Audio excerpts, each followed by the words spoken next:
Ассалаумағалейкум. Прioraның гранский коробкасы екінші часть.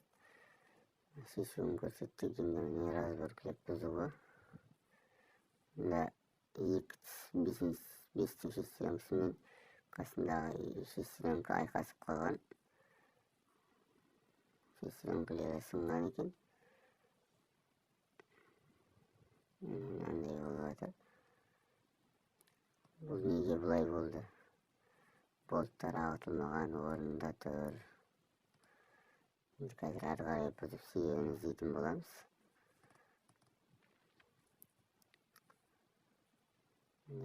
Бесінші сенімізді ақтып алдық. Подшипнигі шашылып қалған игольшін подшипник тұрады ішінде.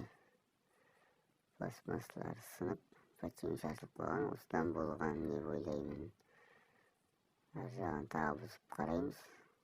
Әзірше осы деп ойлап отырмын. Енді бұны қалай ақтып аламыз? Соны көрсетіп жіберейін. Қосып саламыз коробканы.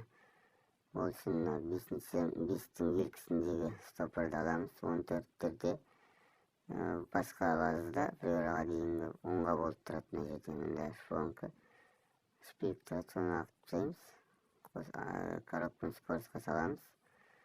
Бестінші скоростьті осы неден елкіден төмен қарай түсіп айқастырамыз қос скоростьқа.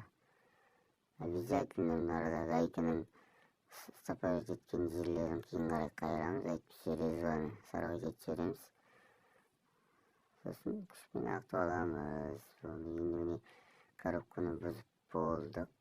Іші таза екен, көз жеткіздік. Жаңағыдан болған, жаңағы подшипниктен болған. Енді коробканы мына жерде көрсетіп жіберетін момент 2 болт артынан бұралады. Біреуі кожуктың ішінен бұралып тұрады. Сол екеуін ағытуды ұмытып кетпеңіздер. Соны ағытып алмай қинап корпус сындырып алмаңыздар.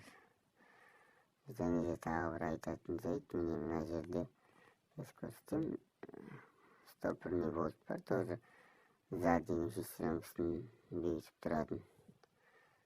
15-ке осылай тұрады. Осы жерде осыны ақтып алу керек. Бұл стопорный болт.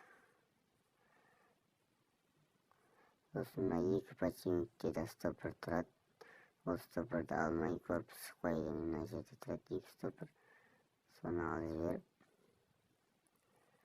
корпусты отверткамен көтеріп аласыздар.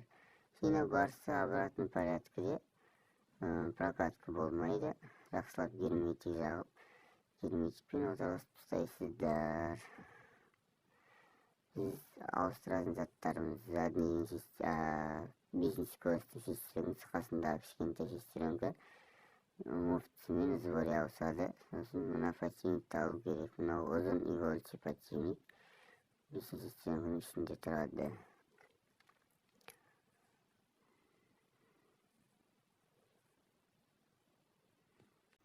Каналға тіркеліп, лайк басып, коментари қалдырып, қоңыраудыны басып қойыңыздар.